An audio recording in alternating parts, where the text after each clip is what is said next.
নমস্কার বন্ধুরা, সিলভার পিজিএনে আপনাদের সবাইকে স্বাগত। আজ আমি ক্যালসিয়াম নিয়ে বলবো। ক্যালসিয়াম, এই যে মানুষ এত ক্যালসিয়াম খাওয়ায়, ঠিক আছে, ক্যালসিয়ামের জন্য অনেকের ডিম জমছে না বা ডিমের খোলা পাতলা থেকে যাচ্ছে। এই যে সমস্যাগুলো, এই সমস্যাগুলো থেকে রেহাই পাওয়ার একটা উপায়, একটা ওষুধ আমার কাছে আছে, যে ওষুধটা খুবই ভালো, মানে খুবই ভালো। তো এই ওষুধটা কি ওষুধ? এই ওষুধটা হচ্ছে এমন একটা ওষুধ যে ওষুধটা দিয়ে পায়রার কিন্তু ফ্লাইং টাইম বাড়ানো যায়, ঠিক আছে। এই ওষুধটা দিয়ে ফ্লাইং টাইম পায়রার বাড়ানো যায়। এই ওষুধটা দিয়ে ইনার যে, মানে ইনার যে ক্যালসিয়ামটা, সেটা কিন্তু হয় না। এই ওষুধটা দিয়ে শুধুমাত্র পায়রার ফ্লাইং টাইম বাড়ানো যায় আর পায়রার ডিমের খোলাকে মোটা করা যায়, ঠিক আছে। তো অনেকেই আমাকে বলে যে ডিমের খোলা মোটা হচ্ছে না, পাতলা থেকে যাচ্ছে। তো তারা কি করছে, আমি তাদেরকে অনেকবার বলেছি যে লিকুইড ক্যালসিয়াম দিতে। তো তারা না শুনে তারা কি করেছে, আমাদের মুরগির ডিমের যে খোলা হয়, সেই মুরগির ডিমের খোলা পায়রাকে খাইয়ে যাচ্ছে। কিন্তু তাও বলছে যে আমার তো পায়রার ডিমের খোলা শক্ত হচ্ছে না। তো এটার কারণটা আপনাদেরকে বলছি বন্ধুরা, আপনারা মনোযোগ দিয়ে শুনুন।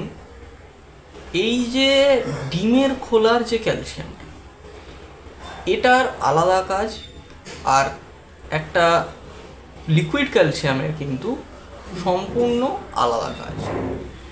ডিমের খোলার ক্যালসিয়াম কি করে? ডিমের খোলার ক্যালসিয়াম সম্পূর্ণভাবে আপনার যে পায়রা রয়েছে, সেই পায়রা শারীরিক যে ক্যালসিয়ামের ঘাটতি, শারীরিক সেই যে ক্যালসিয়ামের ঘাটতি হচ্ছে, সেই ঘাটতিটাকে পরিপূর্ণ করে।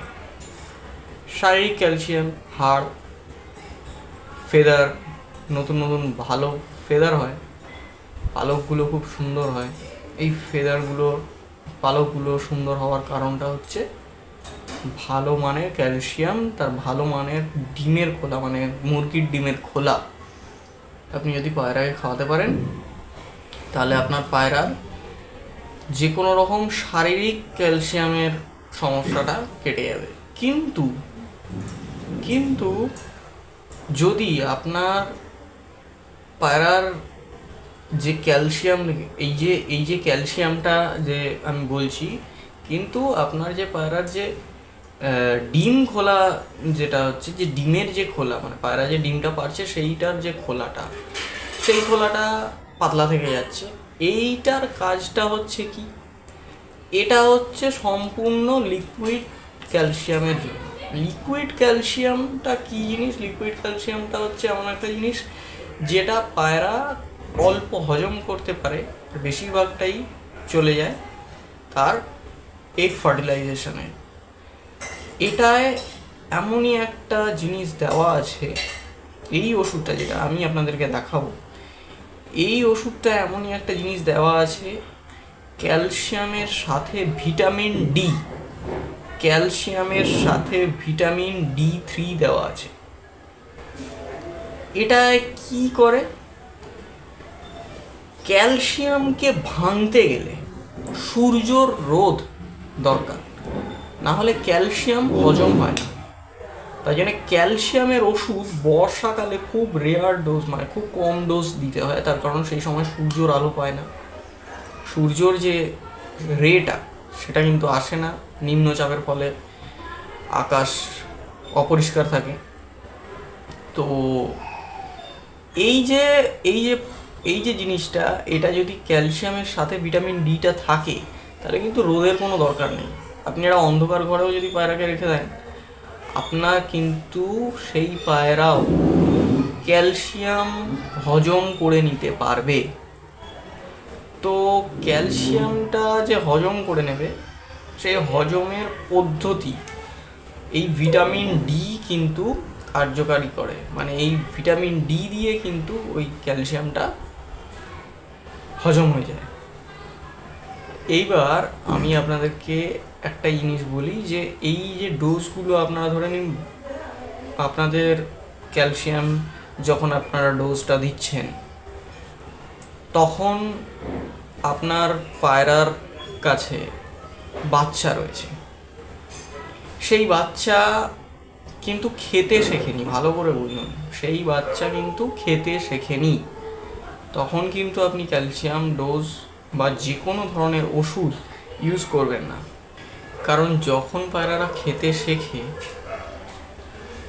সেই টাইমে পায়রাদের সমস্ত কিছু হজম হয়, খাওয়ার দাওয়ার বলুন বা লিকুইড কোনো ওষুধ বলুন, যে কোনো ওষুধ, গ্রিড বলুন, সেইগুলো হজম হয়ে যায় পায়রা। কিন্তু যখন আপনি এটা করবেন না, এই জিনিসটা যখন পায়রার বাচ্চা খেতে শেখেনি, সেই টাইমে আপনি গিয়ে ওষুধটা অ্যাপ্লাই করে দিলেন, এর জন্য কিন্তু খুব সমস্যায় পড়তে হয়। অনেকে পড়েছে, এটা আমি জানি। পায়রার যতক্ষণ বাচ্চা রয়েছে তার সাথে ক্যালসিয়াম দেওয়া যাবে না। ক্যালসিয়ামটা তখনই দিতে হবে যখন পায়রার বাচ্চারা খেতে শিখে যাবে। বিশেষ করে অন্য ওষুধগুলো আপনারা তাও অ্যাপ্লাই করতে পারেন, কিন্তু আমি বলবো যে একদম অ্যাপ্লাই করবেন না। তাও অ্যাপ্লাই করতে পারেন, কিন্তু ক্যালসিয়ামটা ভুল করেও অ্যাপ্লাই করবেন না, কারণ তৎক্ষণাৎ কিন্তু আপনার পায়রা ডাইজেশনে প্রবলেম হতে পারে। বড় পায়রার নয়, বাচ্চা পায়রার কথা বলছি। বাচ্চা পায়রার কিন্তু তৎক্ষণাৎ আপনার ডাইজেশনের প্রবলেম হতে পারে। তো চলুন আমি সেই ওষুধটা দেখাই আপনাদেরকে, যে ওষুধটা অত্যন্ত কার্যকারী। সেই ওষুধটা হচ্ছে অস্টোক্যালসিয়াম। এই যে অস্টোক্যালসিয়াম, এটা হচ্ছে ওষুধটা। এটা এমনই একটা ক্যালসিয়াম, অসাধারণ কাজ করে বন্ধুরা, অসাধারণ। আপনি জানেন না যেটার কাজ কি। এই অস্টোক্যালসিয়ামের কাজ অসাধারণ। পায়রার যে কোনো রকম ডিমের সমস্যা থেকে মুক্তি পাওয়া, পায়রার ডিমের খোলা পাতলা হবে না, আজ থেকে মোটাই হবে যদি আপনি এই ওষুধটা খাওয়ান, অস্টোক্যালসিয়াম। আর একটা ওষুধ রয়েছে, আমি আপনাদেরকে বলে দিচ্ছি, কিন্তু আমি এটার থেকে বেশি রেজাল্ট পেয়েছি বলে আমি এই ওষুধটা ইউজ করি। আচ্ছা, আর একটা জিনিস আপনাদেরকে বলি, সেটা হচ্ছে এটা পেডিয়াট্রিক ওষুধ। এটা কিন্তু বাচ্চাদের ওষুধ, পেডিয়াট্রিক ওষুধ। আর একটা হচ্ছে সেলক্যাল 500। এটা কিন্তু বাচ্চাদের ওষুধ নয়, এটা কিন্তু বড়দের ওষুধ। আমরা জানি কিভাবে ডোজটা প্রয়োগ করতে হয়, সেই অনুযায়ী আমরা ডোজ প্রয়োগ করি। আপনি কিন্তু জানেন না যে কিভাবে ডোজটা দিতে হয়। তো আপনি যদি ডোজে ভুল করে ফেলেন, তাহলে আপনার পায়রা কিন্তু বেকারভাবে মরে যেতে পারে। সেই কারণে একদম চেষ্টা করবেন না সেলক্যাল দেওয়ার। অস্টোক্যালসিয়াম বাজারে পাওয়া যায়, আপনি যে কোনো ওষুধের দোকানে পেয়ে যাবেন, কিনে নিয়ে আসবেন। 10 ফোঁটা করে যে জায়গায় জল দেন, প্রত্যেকটা পায়রার জন্য 10 ফোঁটা। এবার আপনার যটা পায়রা আছে সেই অনুযায়ী আপনি গুনে নেবেন।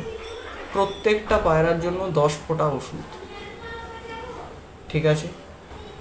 আর চ্যানেলটা ভালো লাগবে লাইক, শেয়ার, সাবস্ক্রাইব করতে ভুলবেন না। কমেন্ট করবেন, জানাবেন যে কী ধরনের ভিডিও আপনারা চান, সেই অনুযায়ী আমি আপনাকে ভিডিও দেব, আপনাদের সবাইকে ভিডিও দেব। অবশ্যই করে লাইক করবেন, শেয়ার করবেন, আর ভিডিওটা দেখবেন, স্কিপ না করে পুরো ভিডিওটা দেখবেন। সাবস্ক্রাইব করবেন ভালো লাগলে, কমেন্ট করবেন, বলবেন যে এই ধরনের ভিডিও আপনাদের দরকার। আমি পরবর্তী ভিডিও সেই অনুযায়ী আপনাদের কাছে নিয়ে আসবো। নমস্কার।